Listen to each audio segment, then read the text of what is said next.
Hello and welcome. This is Allison Hassler and Russell Williams. And we are here with Small Town Big Business, our podcast to talk to you about the why and the how great businesses thrive in towns of 50,000 population or less.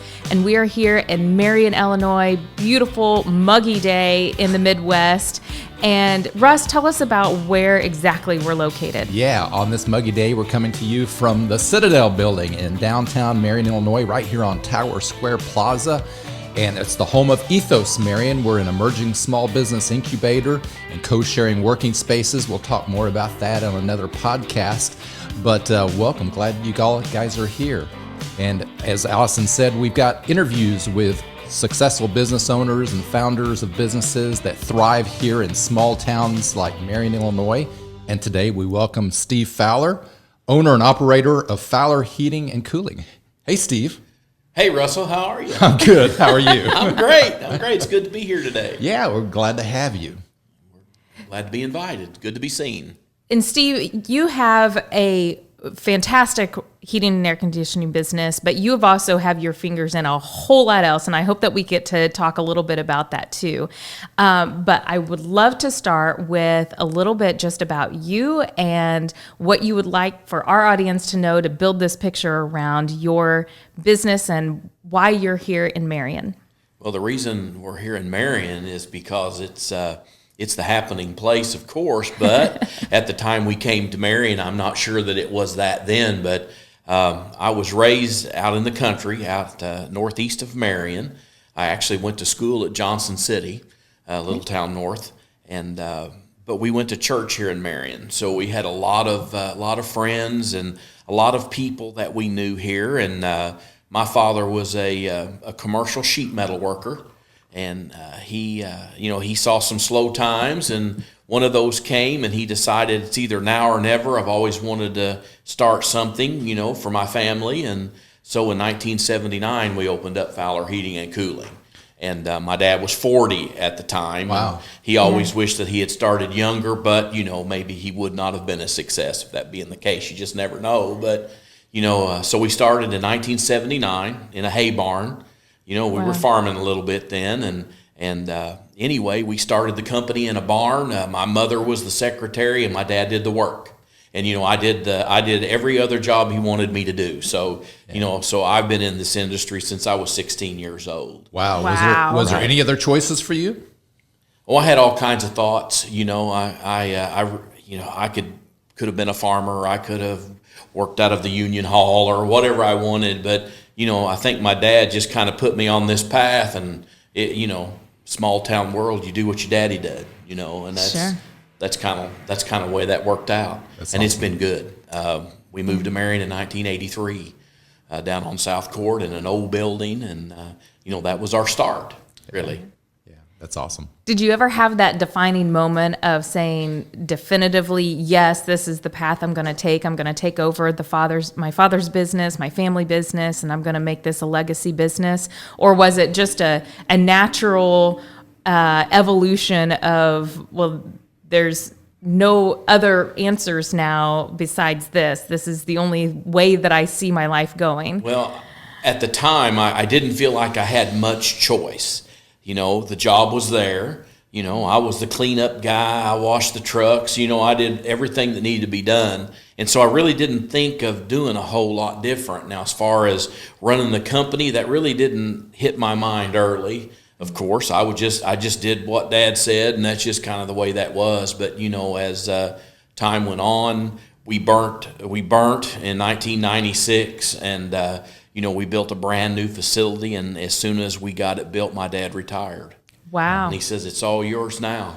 And so did you see it here coming? We go. No, not really. It was actually really unexpected. And so it was like, wow. You're going to sink or swim, go for it. So, I love the business. I love business.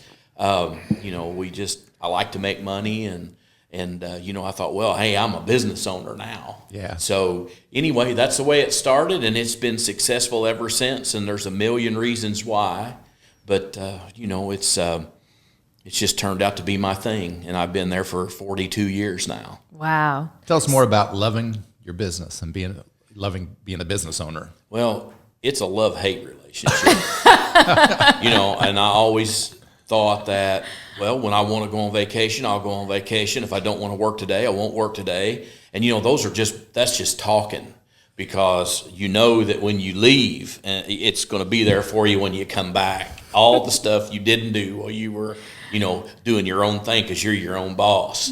But all it boils down to is we do love it. I've got a great team. We work about 25 people. They're family. And, I like to see them thrive. I like to see them buy new cars and build houses and just be part of our community. And it's just been really interesting to watch it grow. And it has done that by hard work. And if it wasn't for this city, we would not be where we're at. There's no doubt. I mean, it's really happening in Marion right now for Southern Illinois. That's for sure. That's awesome. Yeah. Wow. So what is your favorite part about being a business owner? Being able to be up here with you today. Good answer, Steve. Yeah, it's no. I love making my own rules. I love that. And you know what? There's a price to be paid for that sometimes. When there's a mistake, it's my fault. When it's good, it's my fault. So, I just kind of like doing my own thing. I don't like being held back by someone else. And, just to be honest with you, that's what I like. I like that about it. I love my customers. I like to make them happy. So many times they call and, they're so excited and they're hot or they're cold. And, it's just good to be able to send someone out there and fix it and then call you back and say, you don't know how much I appreciate that. Yeah. But they don't know how much I appreciate them, because without them, we'd be nothing. Yeah, that's great. It's a great attitude. Absolutely. Yeah. You're one of those abundant mind thinkers that we've talked about on this show, is that you see things big, you don't see limitations. Because there's a lot of people that do what you do. They may not do as good as you do, but so talk about competition, talk about working in business, that there's other businesses, heating and cooling in Southern Illinois. Yeah. Talk a little bit more about your philosophy on that. It's a really simple philosophy. And we talk about competition. At one time, it was during a union negotiation, and we're a union shop, and the union guy said, "Well, you guys, you don't have that much competition." And so a friend in business and we started counting from Mount Vernon to Cairo, and there were over 90 heating and air conditioning 90? company, and I think there's probably more than that now. Wow. So there's a lot of competition. The competition's fine. It's good. There's work in Southern Illinois for everybody. Right now, we have more than it seems like we could ever do. So we're very blessed when it comes to that. But the secret to it, in my opinion, is do what you say when you say you're going to do it. Yeah. And things will all pan out just fine. It's not your pricing. It's not how slick your guys are dressed. It's not anything like that. It's just, when you call me, you're good, and you don't have to worry about being taken advantage of, or you don't have to worry about me telling you it's going to be noon and it's noon the next day. It's just doing the right thing. What exactly makes people happy, and that's just tell them the truth. That's good. Yeah. And it works. Words of wisdom right there. It works. You don't have to be a flim-flam man in the service business, and everybody talks about how the plumber took advantage of them or something like that, and that's because they do. You just don't have to do that. You can be very successful just by being honest. And as far as pricing goes, you just have to charge what you have to charge to keep the lights on. Yeah. That's worked out really well for us for 42 years now. Wow. Yeah, that's a lot of experience to learn some valuable lessons. And it just comes to something so simple as do what you say you're going to do and treat people right. That's right. That's all they really expect. Yeah, wow. That's all they really expect. Their air conditioner's down. They're hot. They want somebody to show up. They want somebody to cover their feet, be respectful, get in, fix it, pet the dog, give them a bill, they pay, they're happy, they tell their neighbors. That's how it works. It's just awesome. Yeah. And let me back up here. We had talked about your upbringing and being part of the family business. Did you have any outside formal training besides that, or was it all 100% experience in the business itself? My grandfather owned a company right down here on Calvert Street. It was called the Ideal Lawnmower. He started it in 1945. And us grandkids spent our whole life as little boys every Sunday at Grandma and Grandpa's house. And, of course, the lawnmower shop was out there, and he worked on tillers, and even every once in a while a mini bike would come in, and, we'd get to ride it around. But anyway, I was raised up in my young life doing mechanic work for my grandpa as a little boy. We scraped grass out from underneath lawnmowers and changed oil, and, he's the one that kind of brought me into the, working with your hands. And I loved it. I loved mechanical stuff, and I loved to see how things work. So my family was raised up around that. And he was also a businessman. And, later in life, hey, and my grandpa owned his own business, and it evolved into the John Deere dealership out here by the mall. Yeah. That's where it ended up. But yeah, so I've been around business owners my whole life. They just worked really hard and didn't make a lot of money, but, they loved what they did. And I loved being there. But when Dad said, hey, boy, you're going to be a heat and air guy now. Go sweep that floor. That's kind of how that worked out. Yeah. Yeah. What would you say some of the challenges are for being a business owner in a small town? Because I think a lot of people that might be listening or viewing in may say, that's tough to start business or continue business, next generation in your case, in small town. Market's not big enough. There's not enough opportunities. What would you say to that person? I would say that you just need to work harder to get the opportunities. Now, when anyone starts, it's going to be thin. If you opened up a heating and air conditioning shop today, get your trucks lettered up nice, do a little advertising, and people will call you. Your neighbors, your friends right off the bat, and hopefully they tell theirs. And, there's all the opportunity in Southern Illinois you want, but you can't get it on the couch. Yeah. You have to reach out to people that, I've always believed that you hire people that are smarter than you. If you want to make it and you want to make a lot of money, you hire people smarter than you. My education is high school, and the rest of it is, wow, I won't do that again. Yeah. So anyone, if they want to work, it doesn't matter if you have a bucket and a squeegee, you can wash windows uptown and make a living. Yeah. It's just in how hard you want to work. There's lots of opportunities in Marion. Yeah. Hiring people smarter than you, that's great. It's a fact. Yes. Yeah, that's super. That seems to be a recipe for success. Yep. Is the people that we know, people we've interviewed, people that we work with.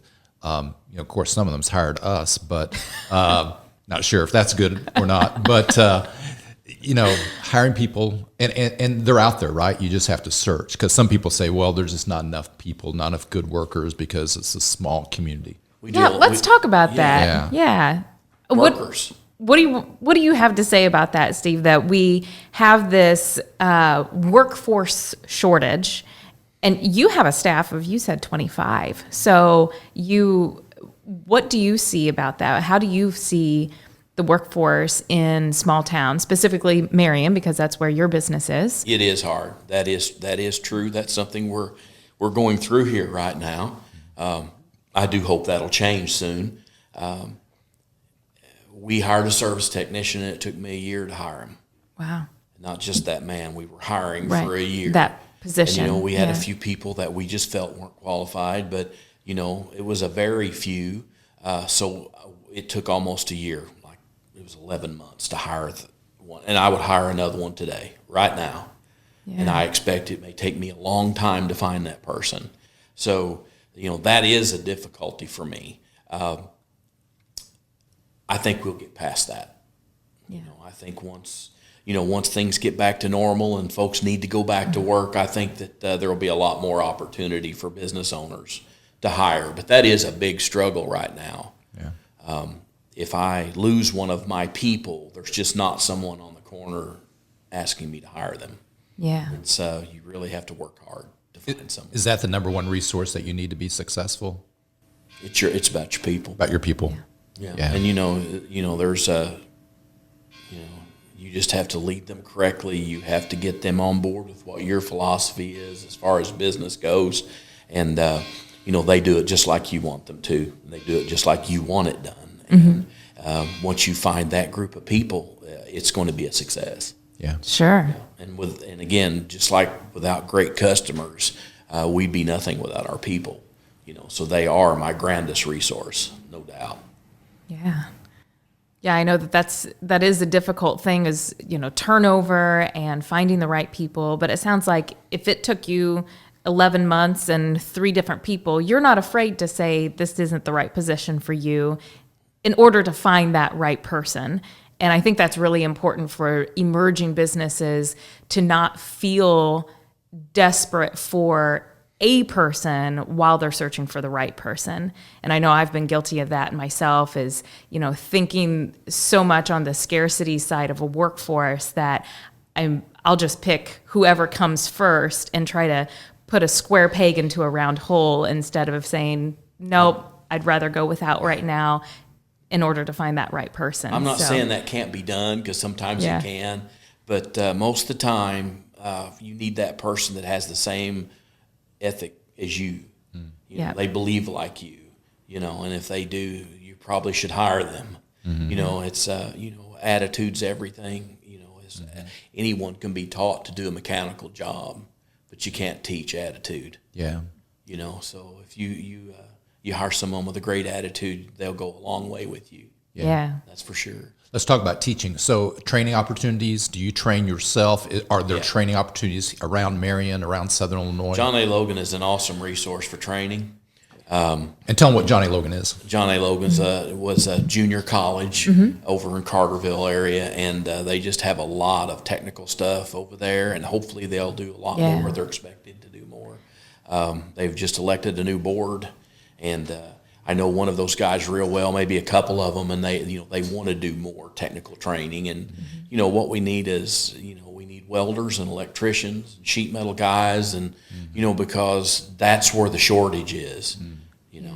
So yes, that's going to be a great resource to help Southern Illinois, and I think they're just going to be growing and growing. And so the shortage means there's opportunity. There's a lot of opportunity. If you can strike an arc with a welder, you can come to Southern Illinois, you'll be working one day. Wow. There'll be 10 people that want to hire you. So, and this may be a little bit off topic, but in order to explain one of these very valuable resources that we have is John A. Logan College, which it's just in the town next to us.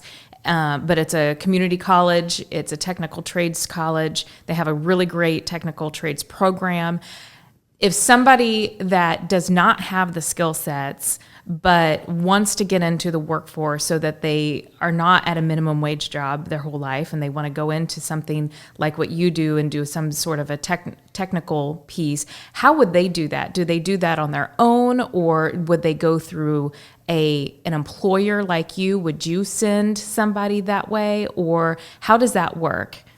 Well, in my case, I have a union shop, as I mentioned. They also have a training facility between Marion and Johnson City. So if a new guy comes on, they go through 4 years of training in our industry.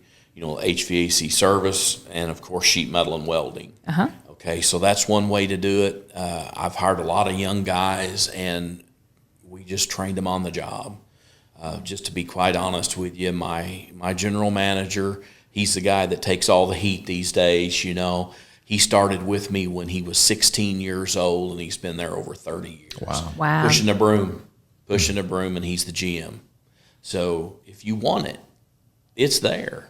You just hook up with some business and show them that, hey, you want it, and people will train you. That's no doubt. Yeah. We do, and I'm sure other places do too.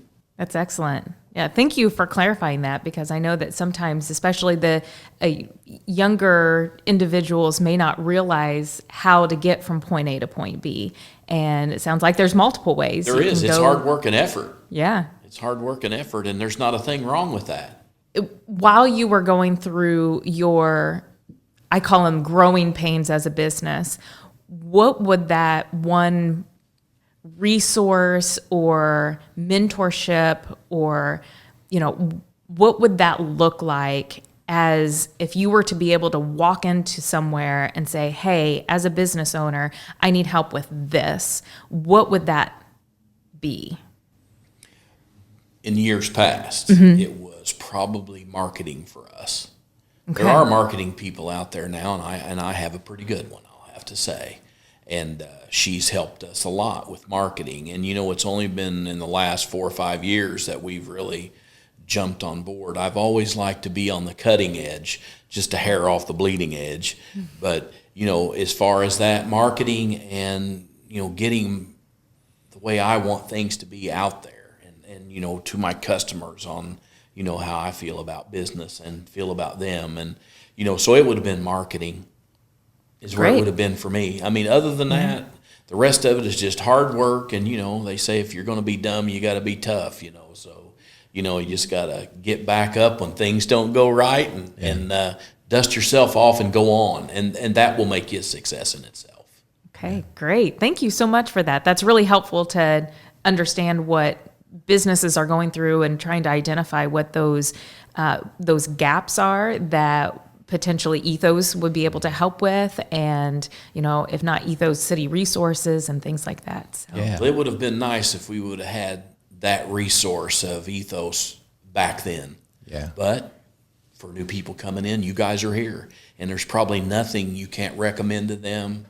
People to help them, give them ideas, give them a workspace. There's a lot of things that Ethos can do to help people. We'd like to take a break to thank our sponsors of Small Town Big Business.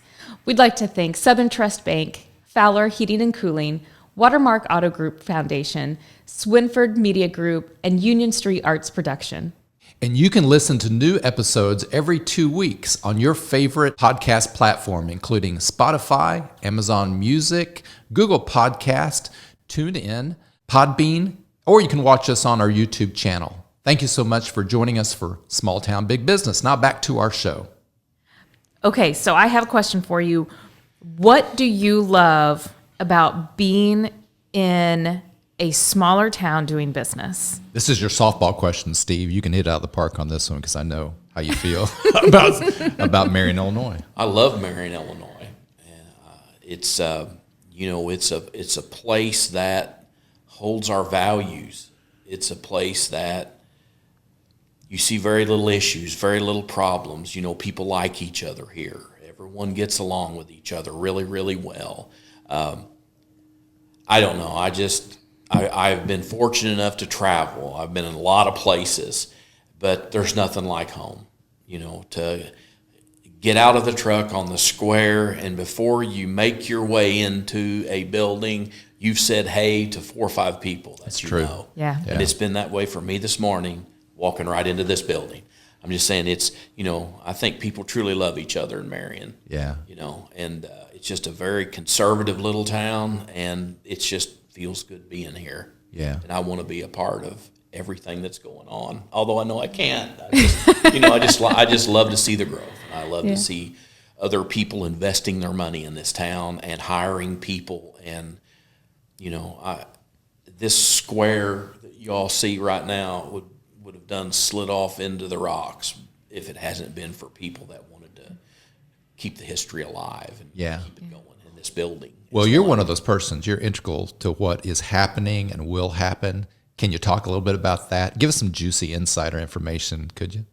I don't know about how juicy I can make it, but you're investing in downtown. Yeah, I am, and I hope maybe I'm not done. I just don't know, but I know that we started with the little building over here where Lavish Bath Box is. My daughter Katie went to college. She came home, wanted to work for me. Well, that was great, and she did for 12 years. And then she started a small business with a, what do you call it? It's a subscription box. Mm-hmm. And so she started running that out of one of my empty offices, and it grew and it grew and it grew. And finally she said, I have all this product left over. I don't know what I'm going to do. And I said, we ought to get a storefront. Wow. Yeah. And sell that on storefront and hire someone to do that. And she goes, well, that someone's me. Yeah.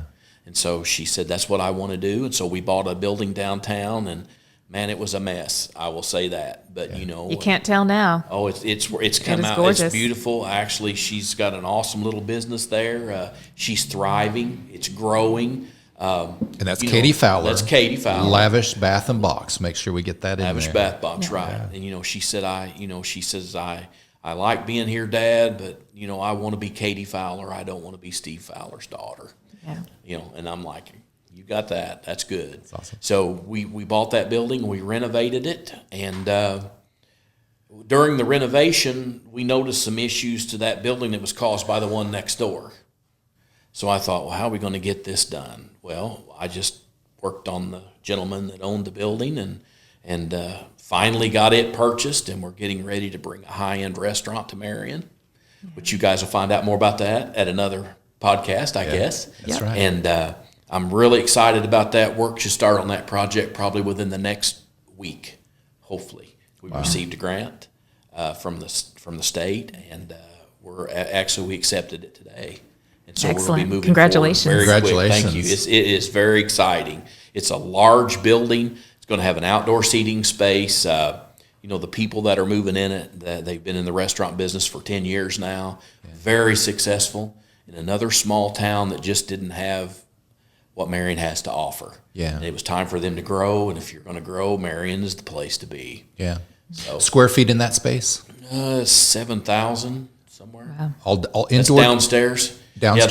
Yeah, there'll be about 4,500 square feet of seating space. Wow. So I believe that's probably the biggest restaurant in Marion. Yeah. And then, of course, there's 3,000 or 4,000 square feet of kitchen. Above is going to be 2 luxury apartments, and I believe we're going to do vacation rentals by owner. Really? I've got someone that's going to take care of those for me. That's awesome. Don't I? You do. I do. I do. And then So we're looking excited. We're really excited about that because I think that's gonna help the new young couple that's putting the business in. That's going to help them with their costs once we get that rolling for them. And so yes, I own the business, or I own the building, but my goal is to see them move in it and prosper. From your perspective, what does this mean for Marion, Illinois, for Town Square? This is big. Yeah. Because, we have the Civic Center, and it's right next door door over yeah. there. And, so they're going to get back to normal really, really soon. And when you put hundreds of people on the square every single night, it's going to really help. People's going to come there before shows. They're going to come there after. Yeah. It's going to be a beautiful venue. Yeah. And it's going to help the square because they're going to produce tons and tons of tax money. Yeah. And that's what it's all about. We all need to get out there and work hard, pay our taxes, and watch Marion grow. That's awesome. Yep, you bet. And you mentioned right next door to Marion Cultural and Civic Center. We should give the proper name for that because it's a beautiful venue that we've had for generations. Yes. It's amazing that it's here in Marion, isn't it? Exactly. Yep. And now they're back to live shows with people. Officially And on Friday. Officially on Friday. So Full I'm very capacity. excited about that. Yeah, and that's- outdoor space too. You mentioned that briefly. There's going to be an outdoor space. Eating, dining, drinking. Yes. Yeah. And it's large space also. It's I think they're gonna have their hands full with how big this space is, but people like an outdoor space. Yeah. And it's going to be set up hopefully how they want it. But I'm picturing with shrubs and trees and lights stretched across the buildings and I've got all kinds of ideas about. That's super. But it's going to be a nice private outdoor space. Yeah. For them. Unique to Marion, or are you modeling after some other community? Well, I know that they are modeling their building and the inside towards some places in Nashville. Okay. Actually, Sherry and I met them in Nashville, and they showed us this restaurant down there. Nice. And they liked it, and they have a lot of great ideas, and they'll make it happen. So it's mainly things that they've seen from out of town that they want to That's emulate. awesome. So we can mention their names as Troy Ray and Katie Karcher and Seasoning Bistro. Absolutely. And we're going to be interviewing them. Yep. Upcoming episode too. So We're really excited about that project. yeah, Yeah. we are too. Well, Steve, it's so exciting that you saw this vision and was willing to go out there and reinvest in your community like this. And I feel like you give back to your community in a lot of ways. What is a way that you feel like what does the community give to you and your business? Do you see that there's some sort of support that you get from being in Marion or being in a small town that maybe you wouldn't have received if you were in a more metropolitan area? Absolutely. And it's the support we get is from, it seems like everyone. And when I say support, what I mean by that is whether it's I get a call because their furnace is broke down, or they call and want to be part of something that we're doing. It's like, I don't know, it's 50,000 people, but everybody knows everybody. Yeah. And if they don't today, they will tomorrow. Yeah. And so, there's a lot of support from this town, and I think I'm not the only one that wants to do business in their town. Yeah. And so I do business with you, you do business with me, and we recommend each other to our friends. And, so it's just small town world. When you're in, I have friends in the city and the business of what I do. And, they don't know. They don't know these people very often. Everybody's just someone that called in. Yeah. Sure. When they call in my shop, I'm not, Marion's growing. And nowadays there's a lot of names that come across that desk that I don't recognize. And that's good. That's good. But most people that call in, I know who they are. And, I'll say, hey, what are they calling in about? I know Russell. What's going on with him, So the small town support is unbelievable. In fact, it's what's drove us forward all these years. Yeah. And we really have grown. Last year was our biggest year ever in 4 years. Wow. Congratulations. Yeah. So, and this year's following suit. So it's just awesome. We've been blessed, and there's a lot of work out there. How about support from your local government, city, county? We couldn't have done probably what we did on this square so far without the support from the city. Yeah. If we need something done, it's amazing. If I need a telephone pole moved, it's going to cost me $100,000 to get the power co-op or the power company to change it. They make one phone call and they move it, and they do make the call. Anything you need, and it's like infrastructure. Mayor Absher said, if you need infrastructure, if you need water, you need gas, whatever you need on the outside of that building, call us, and we'll work really hard to try to make it happen for you. They were very integral in helping Troy and Katie come to Marion, and I am positive they're not done yet. Yeah. So if you have a vision to come to Marion, all of our city fathers work together. They're a great team, and they make it happen. They have for us. Yeah. Wow. I have one last question for you. So if you were to tell either your 16-year-old self, or even though you already do have kids that have went into business themselves, like Katie, what would you tell a young entrepreneur that's getting ready to start a business? What would be your advice to them? Know your business if you can. You can't always when you first start, but know your business, hire the right people, and be willing to work more than 8 hours a day. If you want to work 8 hours, just grab your dinner bucket and go to work for someone else. If you want to be an entrepreneur, you're going to work 16 hours. You're going to wake up in the middle of the night and thinking about your business and the things that you said you'd do yesterday and forgot. And, you have to eat it, drink it, sleep it, breathe it if you want to be a business owner and be successful. It's not an 8-hour job. And if you want to do that, the payback can be awesome. Yeah. It can.